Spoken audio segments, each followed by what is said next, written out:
أما بعد أعوذ بالله من الشيطان الرجيم بسم الله الرحمن الرحيم أعوذ بالله من الشيطان الرجيم بسم الله الرحمن الرحيم يا أيها الذين آمنوا كلوا من طيبات ما رزقناكم واشكروا الله.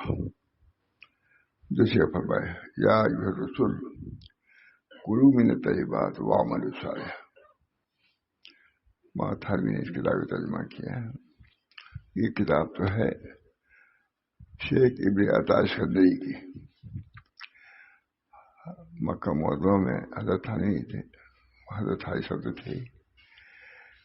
کتاب دے کے گئے عربی والی کہ اشرف علی اس کتاب کا ترجمہ کرو، لوگوں کو نفع ہوگا.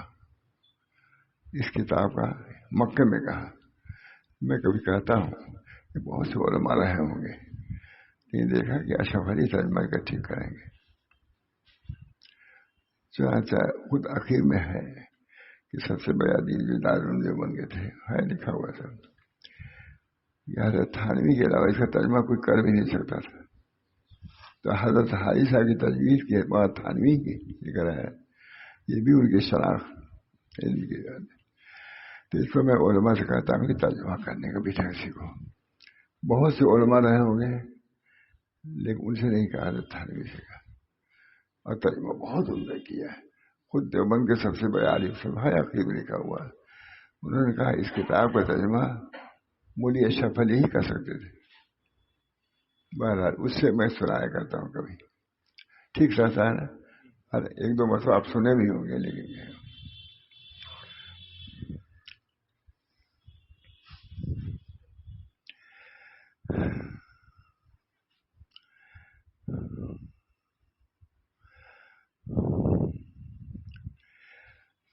اوپر سے من مجھے رہ رہا ہے.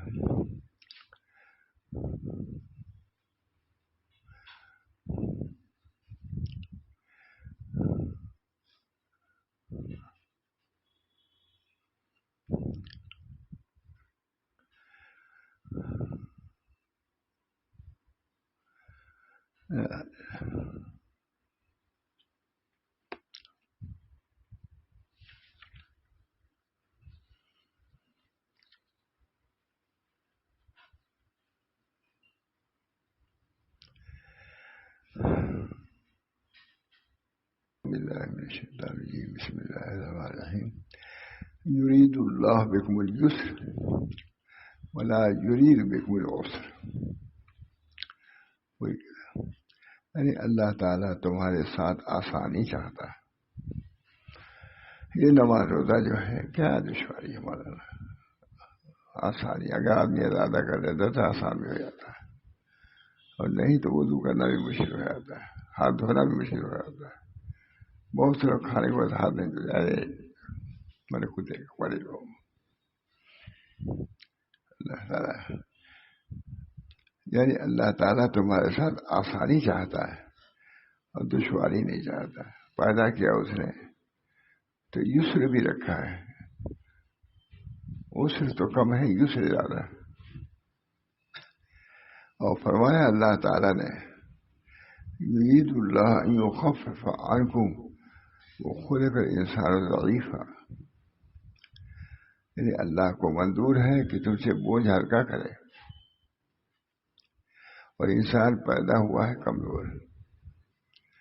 اللہ تعالیٰ تمہارے ساتھ آسانی چاہتا ہے، دشواری نہیں چاہتا. اب کتنا ہے، 5 وقت کی نماز ہی دشوار ہے، اب اس کو بھی دشوار سمجھے. کوئی حلوہ کھانے کو بھی دشوار سمجھے. کیا مشکل چیز حلوہ کھلانا. اللہ تعالیٰ نے دین دیا ہے، واجب فرض کیا، لیکن بہت دشواری نہیں ہے کہ وضو نہیں کر سکتے منہ کر لو، کھڑے ہو کے نہیں پڑھ سکتے بیٹھ کے پڑھ لو. ہے دیکھتے آسانی تو ہے. اب اتنا بھی نہیں کوئی چاہے تب یہ تو اس کی بد دینی کی بات ہے، دوست ہو نہیں چاہیے. اس بات سے فقہا کے نزدیک مسئلہ ہے. اگر کوئی منت مانے کہ مکہ معظمہ تک ننگے پہنچ جاؤں گا تو اس کو جوتا پہن لینا جائز ہے. منت بھی نہیں. کوئی کہے کہ ہم مکہ معظمہ ننگے پڑ جائیں گے، ہم نہیں پڑ جائیں گے، لکھا ہے۔ اسی وجہ سے فقہا کے نزدیک مسئلہ یہ ہے کہ اگر کوئی منت مانے کہ مکہ معظمہ تک ننگے پاؤں جاؤں گا تو اس کو جوتا پہن لینا جائز ہے، خراب نہیں، غلط ہے۔ بڑھانا پا جانا واجب نہیں ہے، اسے بڑھا دیا اپنے اوپر مشقت، اللہ تعالیٰ نے تو آسانی چاہا، اور وہ مشقت، اس مشقت کو اللہ نے مانا نہیں تو کوئی، کیونکہ شریعت کا خاص مقصود نہیں ہے، کیونکہ شریعت کا خاص یہ مقصود نہیں کہ لوگ سختی میں پڑے، دین کو کتنا مشکل سمجھ رہا ہے، لیکن حقیقت یہ جو چاہے اس کے لیے سب آسان ہے، سمجھنا بھی آسان ہے، جو نہ چاہے کیا آپ 5 اور آنا جانا یہ بھی کر دیتے۔ اگر سوچو کہ اللہ نے تم کو پیدا کیا ہے، یہ معمولی کرم ہے ان کا، پیدا کیا ہے، تم کو جانور نہیں بنایا، انسان بنایا ہے، ایمان دیا ہے، ایمان ہے۔ ہم نے حضرت محمد سے کہی کہ ایک بزرگ تھے، انہوں نے کہا اللہ تعالیٰ آسانی، تو بس اخیر میں یہ کہا ہر حال میں شکر ادا کیا کرو، کرتے کرتے یہاں طرف بتائی، بہت بیان کرتے تھے کہ ایک کمرے میں ایک یہودی مقید ہوا اور یہ بھی مقید ہوئے، تو انہوں نے کہا حضرت دعا کیجیے، کہا صبر کرو، کہا کیا صبر کریں، ہمارے کمرے میں جو قید یہودی ایک ہے، ہم یہودی کے ساتھ رہنا پڑے تو کس بات کا ہم شکر کریں؟ امام محمد صاحب نے کئی مرتبہ بیان کیا، ہم کس سے کریں؟ اب تو یہ ہے کہ ایک کمرہ ہے، ہم جیل میں ہیں، ہمارا ساتھی یہودی ہے، میں مسلمان ہوں، کس بات کا ہم شکر کریں؟ کہا اس بات کا شکر کرو کہ اس کو یہودی بنائے، تم کو مسلمان بنائے۔ میرا خیال ہے کتنی مرتبہ مولانا محمد صاحب بھی کچھ اسی کے لیے آدمی تھے، عجیب بات یہ لوگ ہم تھے کمرے میں، تو سب حق مختار وغیرہ سبھی رہتے تھے سب، تو اب چادر اتنی بڑی بچھی ہوئی تھی، تو وہ آیا یہاں بیٹھ جائیے، حکیم صاحب آپ یہاں بیٹھ جائیے، آپ یہاں بیٹھ جائیے، اور پھر پیدل پہ معزز لوگ آتے ہیں، تو کہا دیکھو بھائی اس چادر کو ایسے مجھے کلفت ہے، اس کو ہٹا دو سب آسان ہو جائے گا، جہاں چاہے جو چاہے بیٹھ جائے، منا اٹھوا دیا، اب سب معزز آتے گئے تو اس ایک چادر کو کہاں سے بٹھائیں گے؟ کہ سب اس چادر کو ایسے پریشانی ہے، چادر اٹھا دو سب آرام سے ہو جائیں گے، کوئی نیچا اونچا نہیں رہے گا۔ مولانا بہت اہتمام کرتے تھے مولانا بیٹھانے کا ہر آدمی کو۔ اب کوئی جگہ تھی، بھائی دیکھو یہ جگہ ہم نے ان کے لیے رکھا ہے، آپ وہاں بیٹھ جائیے، بڑے آتے لجا جیسے۔ اللہ تعالیٰ نے ہمارے بزرگوں کو بھی شریعت کی خود شناخت کرائی تھی، ہو مولانا ہمارے حضرت کا کیا پوچھا مجھ سے، بہت ہی عجیب ہوئی، آسانی سہولت، اللہ تعالیٰ آسانی چاہتا ہے، کیوں مشقت اپنے کو ڈالتے ہو؟ تو ایسے لکھ رہے ہیں۔ اسی بات سے فقہا کے نزدیک مسئلہ ہے کہ اگر کوئی منت مانے کہ مکہ معظمہ تک ننگے پاؤں جاؤں گا تو اس کا جوتا پہن لینا جائز ہے، نہیں تو براہ پا جانا واجب نہیں ہے، کیونکہ مشقت ہے، مشقت کو اللہ نے معاف فرمایا، کیونکہ شریعت کا خاص یہ مقصود نہیں کہ لوگ سختی میں پڑے، لوگ سختی میں پڑے۔ ہمارے بزرگوں میں سے گئے ایک صاحب کو بہت خاص ہے، ابھی روایت میں واقع، تو انہوں نے ان کو کہا کہ فلاں جگہ بیٹھ کے ذکر کیا کرو، اور وہاں دھوپ آ جاتی تھی، لیکن وہ کرتے تھے وہی، کہا بھائی مجھے کہا کہ تم نے یہ دھوپ میں بیٹھا دیا ان کو، نہیں، دھوپ میں بیٹھانا مقصود نہیں ہے، سائے میں بیٹھ کے ذکر کرو۔ ایک آدمی کا حصہ ہے اس میں موافقات میں ہے، ایک آدمی گئے دیکھا تو کا گھڑا جو ہے دھوپ میں ہے، دیکھا بھائی دھوپ میں کیوں گھڑا، پانی ٹھنڈا بھی رہ جائے، ٹھنڈی میں نہیں چاہیے، اسی مثال ہے۔ کہا ہے اپنے نفس کو مارنے کے لیے ٹھنڈا پانی نہ پیوں، اس وجہ سے پانی دھوپ میں رکھا، کہا یہ شریعت سے راضی نہیں، پانی ٹھنڈا اس میں شکر ادا کرو۔ اس طریق کو سمجھنا بھی بہت مشکل ہے ہمارا۔ ماشاء اللہ ہمارے حضرت ماشاء اللہ بہت مجاہدہ کیا تھا محمد نے بہت، لیکن ہم لوگوں کے ساتھ آسانی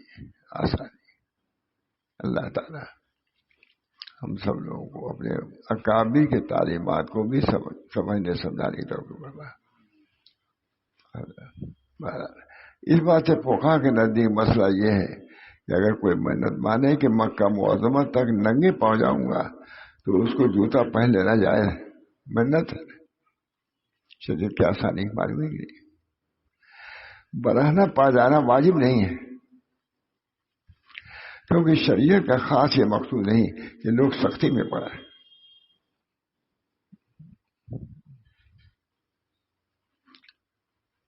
اور شریعت لوگوں کو لذات حاصل کرنے سے نہیں روکتی، کیوں کر روکے؟ آخر یہ لذات انہی کے لیے پیدا کیے گئے۔ بہت تقریر کرتے ماشاء اللہ، ہر ایک خود سختی میں، یہ دفعہ آئی آئس کریم آئی، ہم نے دیا بہت شوق سے، لائٹ کا آئس کریم بہت عمدہ کوئی لے آیا تھا، ایک چمچہ کھایا، ایک نواسا بیٹھا ہوا تھا مکی، فرمایا کہ یہ تم کھا جاؤ، ہم کھائیں گے تو گناہ ہی کریں گے۔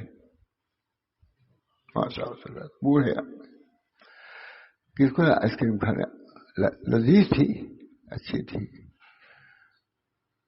ہم کھائیں گے تو گناہ ہی کریں، میں نے خود سنا مرا تھا، ہم کھائیں، منع نہیں کرتے تھے کسی کو، لیکن اپنے لیے ہم کھائیں گے تو گناہ ہی کریں گے۔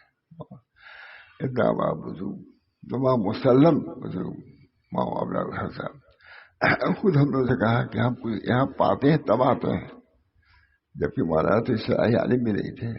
ماں ابلا صاحب سے میں نے خود سنا، کہا بھائی قدر کرو، ہم یہاں کچھ پاتے ہیں تب آتے ہیں۔ مولانا اینو صاحب شیخ الحدیث صاحب آئے تھے تو ان سے بھی اس قسم کی بات میں نے سنا کہ بھائی کچھ ہے، اس وجہ سے ہم لوگ آئے ہیں، کچھ یہاں پاتے ہیں تب آتے ہیں، ہے مطلب بزرگوں کے پاس کچھ چیز رہتی ہے۔ اللہ تعالیٰ ہم سب لوگوں کو ان خاص ان کے وظائف سے اللہ تعالیٰ مناسبت پیدا فرمائے۔ بہت ٹھیک ہے۔ اسی وجہ سے فقہا کے نزدیک مسئلہ ہے کہ اگر کوئی منت مانے کہ مکہ معظمہ تک ننگے پاؤں جاؤں گا تو اس کو جوتا پہن لینا جائز ہے۔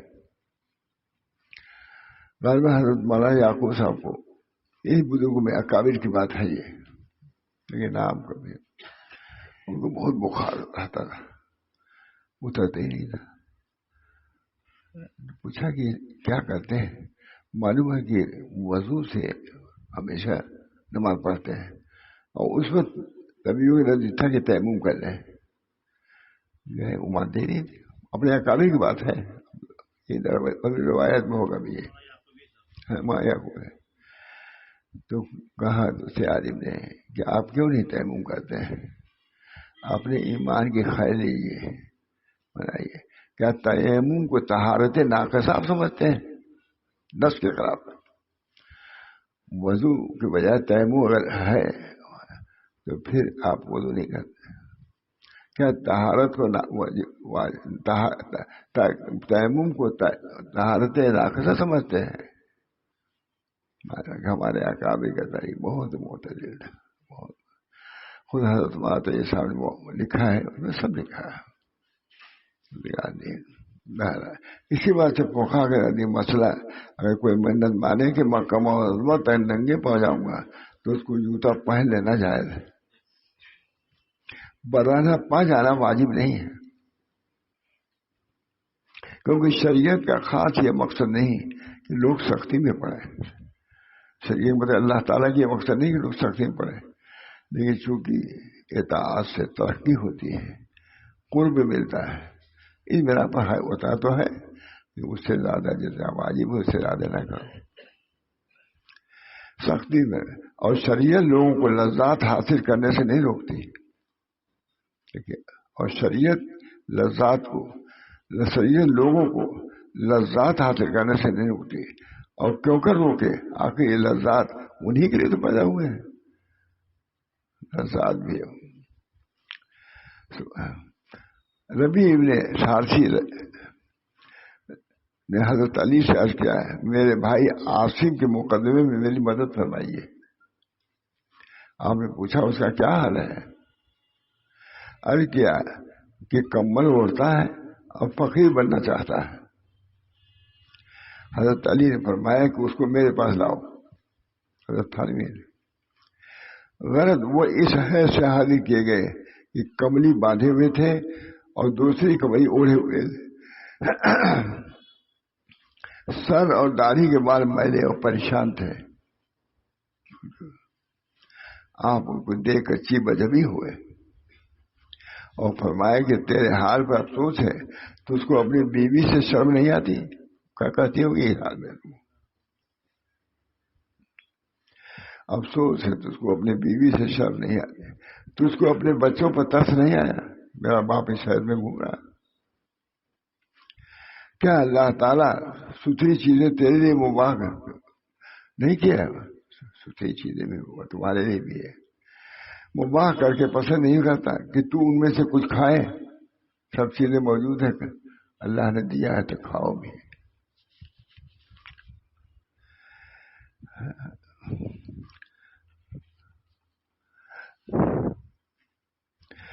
تیری قدر اللہ کیا ہے اتنی کہاں ہے؟ کیا تو نے اللہ کا یہ قول نہیں سنا؟ والارض وضعها للانام. والارض وضعها للانام یخرج منہم اللؤلؤ والمرجان. تجھے معلوم ہے کہ اللہ تعالیٰ نے یہ چیزیں اسی بات سے مباح کی ہیں اور بڑھتی ہیں کہ لوگ اللہ کی تعریف کریں. یہ بھی ایک مقصد، اللہ کی تعریف. الحمدللہ کب کہو گے؟ حضرت علی صاحب کے کسی کا ہے اشرف علی ٹھنڈا پانی پیا کرو تاکہ ہر برے منہ سے الحمدللہ نکلے.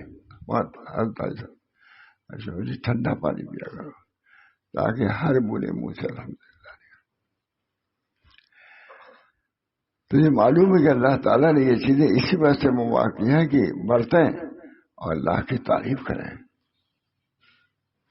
پھر اللہ ثواب دے تو اس کے کھانے کو منحصر ہے. کیوں تو اپنے طرف سے طریق وہ گڑھ رہے ہو؟ گڑھ نہیں ہے یہ. اللہ رسول نے جو طریق اسی بات سے مباح کی ہے کہ برتیں اور اللہ کی تعریف کریں. پھر اللہ ثواب دے. اور اللہ کے نعمتوں کا امتزاج پہلے ابتدائی قولی سے بہتر ہے. نعمتوں کا امتزاج اس کو کم نہ سمجھو، عملی طور سے بھی نہ کرو، نہ کھاؤ نہ پیو، اچھا نہیں. یعنی کھانے پینے برتنے میں فائدہ اس پہ لکھ رہا ہے. یعنی کھانے پینے برتنے میں تو فعلاً امتزاج ہے اور انکار میں تو قولاً امتزاج ہے. اس کو بے قدر سمجھ کر چھوڑ دیا. نہ کھانا یہ اور یہ کہ ہم نہیں کھائیں گے تو یہ ہوگا، تو تم نے اللہ کی حکمت تو برتنا ترک ہے بہتر ٹھہرا. تو برتنا ترک سے بہتر ٹھہرا. ماتھانی ترجمہ دیتے ہیں. عاصم بولے کہ پھر آپ کی کیا حالت ہے؟ حضرت علی سے کہا کہ آپ تو ہم کو ڈانٹا ہے اس پر، آپ کا بھی یہی حال ہے، کم عمر ہوئے ہیں. عاصم بولے پھر آپ کی کیا حالت ہے کہ موٹا کھاتے ہیں اور موٹا پہنتے ہیں؟ حضرت علی نے جواب دیا کہ تجھ پر افسوس ہے کہ اللہ تعالیٰ نے ائمہ حق پر اسی بات کو فرض کیا ہے کہ اپنے کو غریب لوگوں کے برابر رکھے، غریب لوگوں کے برابر، تاکہ ان کو تسلی ہو. فائدہ تاکہ غربا کو ان تک رسائی ہو سکے. بہت زیادہ رہیں گے روب داب سے قریب ہی نہیں جائیں گے. ایسی حالت میں رہو کہ تمہارے پاس آ جا سکے تاکہ غربا تک ان کی رسائی ہو اور ان کی حالت دیکھ کر تسکین ہو اور بہت سے مسئلہ آتا ہے، ماتھا لکھا بہت سے مسئلہ ہے. حضرت علی کی تقریر سے واضح ہو گیا ہوگا کہ اللہ تعالیٰ نے بہت بندوں سے یہ نہیں طلب کیا کہ لذات کو چھوڑ دیں، بلکہ ان کو شکر ادا کرنے کا حکم دیا. کھاؤ. حضرت تمہارے کئی جگہ کہ ایک امیر شخص ہے، ظہر کی نماز تھا، اسی مسجد میں تھا، پڑھ رہے تھے. اتنے میں بارش ہو گئی، سب لوگ بھاگ گئے، وہ پڑھتے رہے اطمینان سکون سے. ہم نے کئی بار سنا ہے. جب پڑھ چکے آئے پھر دوسرا کپڑا پہن کے آ گئے. حضرت تھانی فرمائے کہ ان کو اچھا کپڑا پہنا جائز ہے، نماز میں کوئی خلل آنے نہیں دیا. جب پڑھ چکے نماز گئے دوسرا کپڑا پہن کے آ گئے.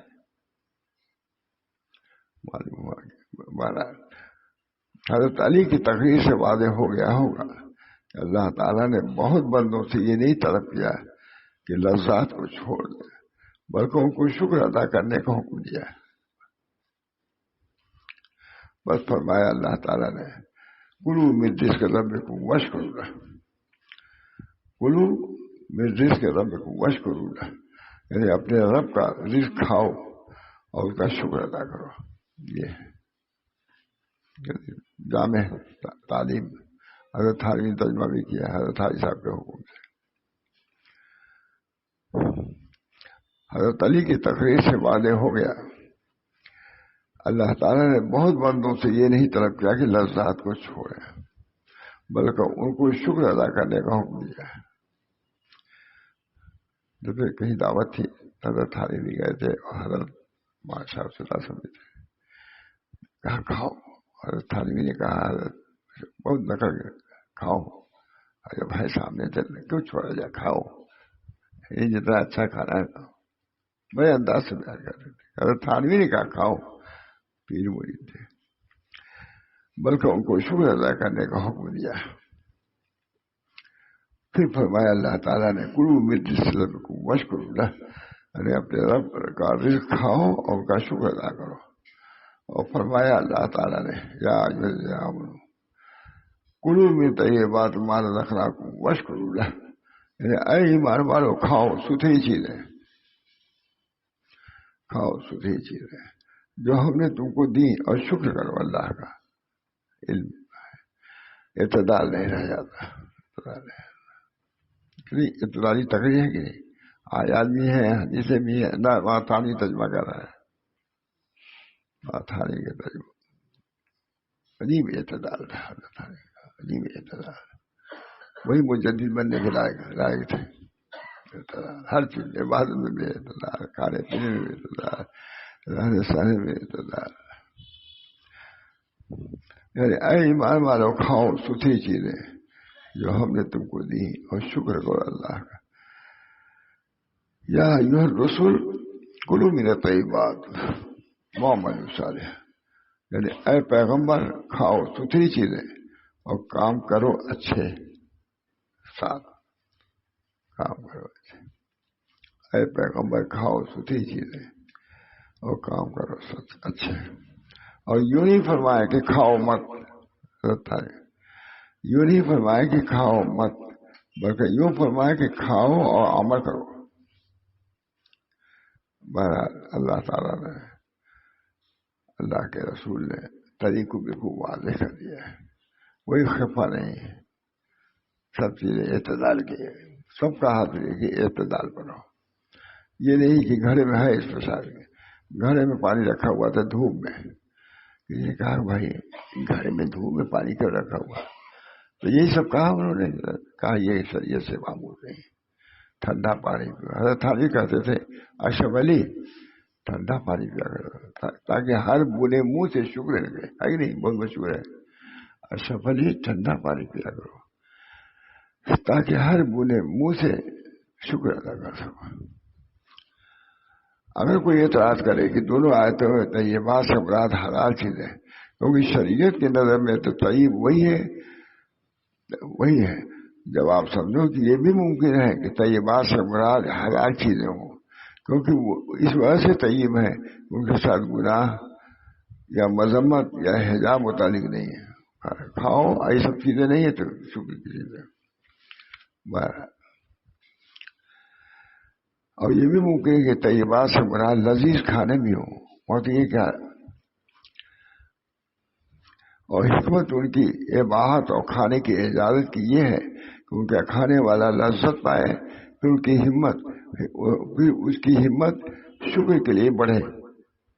یہ کھانا مقصود نہیں ہے، کھانے کے بعد وہ شکر ادا کرے گا، یہ مطلوب ہے.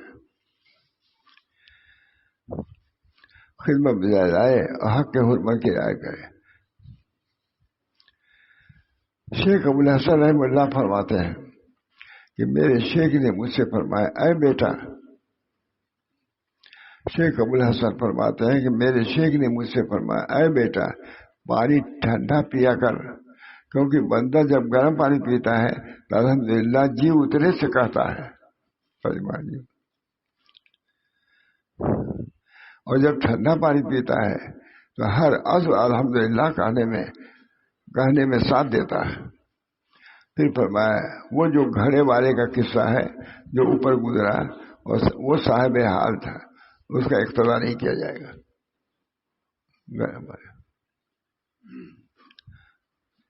آگے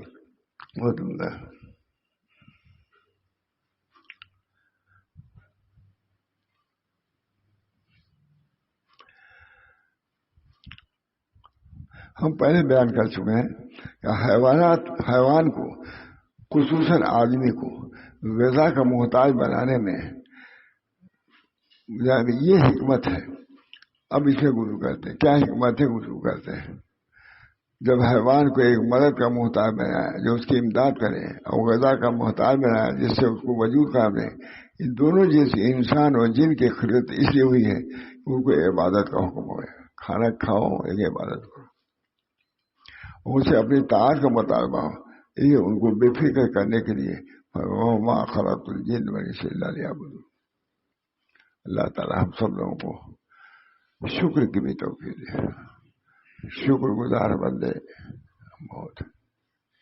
اللہ تعالیٰ ہم سب لوگوں کو عافیت دے، اور جو شرائع ہیں، جو احکام خداوندی ہیں، اس کو سمجھنے کی بھی توفیق دے. بہت سے لوگ بے سمجھی کی وجہ سے بجائے طاعت کے معصیت میں مبتلا ہو جاتے ہیں. ان کو حضرت تھانوی نے اس چیز کو بہت صاف کیا ہے، بہت کتابیں لکھی. اللہ تعالیٰ ان کو بھی جزائے خیر دے. لکھا خود حضرت تھانوی صاحب نے تعریف کیا ہے، حضرت تھانوی نے کام اور لوگوں نے بھی تعریف کیا جو بھائی موجود ہے. یہ خود ترجمہ ہی کرنا حضرت تھانوی. لکھا ہے کہ دیوبند کے بڑے عالم نے آ کے کہ اس کتاب کا ترجمہ اشرف علی ہی کر سکتے تھے. الحمدللہ ہم کو مل گئی ہے، ہم سناتے رہتے ہیں. کبھی کہ بہت سے لوگ جانتے بھی نہیں ہوں گے. التنویر فی اسقاط تدبیر اور یکفی فی اثبات تقریر، کبھی سنا تھا نا. لیکن الحمدللہ پورا علوم حضرت تھانوی کے گویا کہ وہاں تھانوی جو اسی کتاب کو پیش نظر رکھے وہ ترجمہ بھی کیا، اسی انداز سے ترجمہ کیا ہے اعتدال کے ساتھ. اللہ تعالی ہم سب کو اپنے اکابر کے تعلیمات کو سمجھنے کی توفیق مرحمت فرمائے اور اس پر عمل کی توفیق فرمائے. آخر دعوانا الحمدللہ رب العالمین. دیکھا ہو طبیعت تو کچھ خراب ہے لیکن بیان کر ہی دیا. اللہ تعالیٰ سے دعا کر آپ حضرات بھی دعا صحت ہو. ہمت نہیں ہوتی بات میں لیکن بیان کرتا رہتا ہوں. اللہ تعالیٰ قبول بھی فرمائے. دعا کیجیے. اللہم صلی اللہ علیہ ربنا تقبل منا انك انت السميع العليم برحمتك يا ارحم الراحمين بحرمت سید النبی الکریم صلی اللہ تعالی علیہ اجمعین. اللہ تعالیٰ جو ہمارے مشائخ کی بزرگوں کی تعلیمات جو ہیں اس کو پیش نظر رکھنے کی توفیق مرحمت فرمائے اور قدر کی بھی توفیق فرمائے اور اللہ تعالیٰ کے قرب اور قبول کا اس کو ذریعہ بنائے. ربنا تقبل منا انك انت السميع العليم برحمتك يا ارحم الراحمين بحرمت سید النبی الکریم صلی اللہ تعالی